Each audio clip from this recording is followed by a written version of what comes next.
Ever wondered what happened to the Roman Empire? Well, part of it stuck around for another 1,000 years. Today, we're diving into the epic roller coaster story of the Byzantine Empire. Let's rewind to 330 AD. The Roman Emperor Constantine the Great decides Rome is a bit old. He moves the capital of the empire east to a city called Byzantium, renames it Constantinople, and boom, the seeds of a new power are planted. While the Western Roman Empire was getting pummeled by barbarian invasions and finally collapsed in 476, the eastern part, what we now call the Byzantine Empire, was just getting started.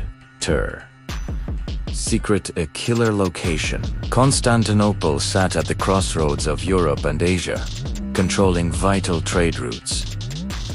This made them fabulously wealthy. They also had a powerful army, a clever civil service, and a secret weapon called Greek fire. Basically, an ancient flamethrower that could burn on water. Terrifying, right? The empire's golden age arguably arrived with Emperor Justinian, the first in the 6th century. This guy was ambitious. He dreamed of reuniting the old Roman Empire, and he almost did it. His brilliant general Belisarius reconquered North Africa, Italy, and parts of Spain.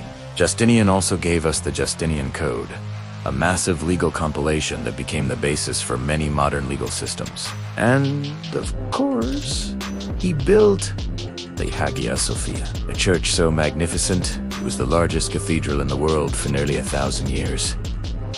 Its dome is still an architectural marvel, but golden ages don't last forever. After Justinian, things got a bit messy. They had to deal with the rise of Islam and the Arab conquests, which stripped away their southern provinces like Egypt and Syria. Then came the Bulgars from the north, and constant squabbles with their old rivals, the Persians. The empire shrank, but it didn't break. It adapted. They reorganized their territory into military districts called themes, which made them much more effective at defense. This period, from the 7th to the 9th century, was all about survival. It was tagged, but it forged a distinct Byzantine identity. Fiercely Christian, Greek-speaking, and proud of their Roman heritage. Then, from the late 9th to the early 11th century, the Byzantines came roaring back. This is the time of the Macedonian dynasty. Emperors like Basil I and Basil II, nicknamed the Bulgar Slayer, expanded the empire's borders once again. They pushed back the Arabs, completely conquered the Bulgarian Empire, and brought a new era of stability and prosperity. Art and learning flourished. This was their second golden age. They were the superpower of the medieval world, a beacon of civilization. But, as history teaches us, pride comes before a fall. In 1054, a major religious dispute known as the Great Schism permanently split Christianity into the Roman Catholic Church in the west and the Eastern Orthodox Church in the east, with Constantinople as its center. This created a lasting rift with Western Europe. Then came the disaster of 1071.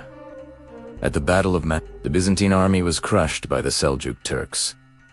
This was a catastrophic defeat. The Turks overran Anatolia, the heartland of the empire, and the Byzantines never fully recovered. They were now in a state of terminal decline.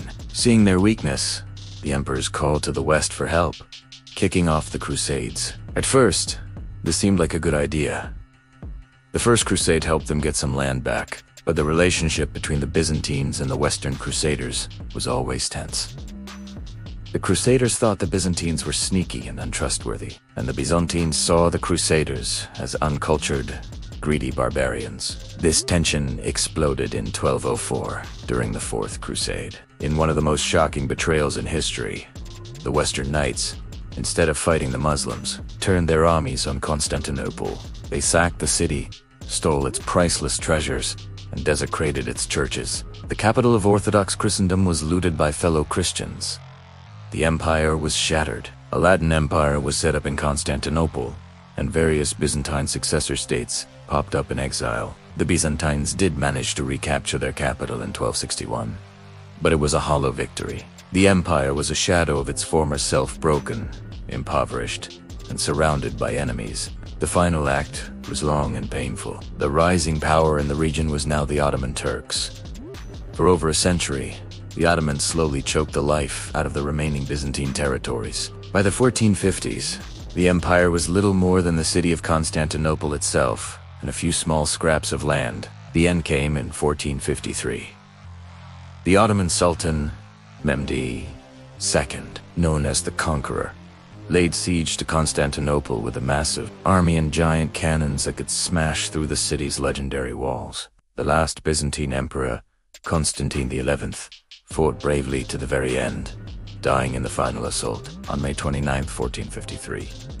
T-City fled. The Roman Empire, in all its forms, was finally over after more than 2,000 years. The fall of Constantinople was a world-changing event. It marked the end of the Middle Ages and sent shockwaves across Europe. Greek scholars fled west, bringing with them ancient knowledge that helped fuel the Renaissance. But what the Byzantines left behind is immense. From their legal codes and art, to the preservation of classical Greek texts, and the spread of Orthodox Christianity through Eastern Europe, their legacy is all around us. They were the shield of Europe for centuries, a vibrant civilization that bridged the ancient and modern worlds. So, the next time you hear about the Roman Empire, remember, it's incredible, 1,000-year-long sequel. The story of Byzantium is a tale of survival, faith, ambition, and betrayal, one of the greatest epics in all of history. Thanks for watching. If you enjoyed this journey through time, make sure to hit that like button and subscribe for more deep dives into history. See you in the next one.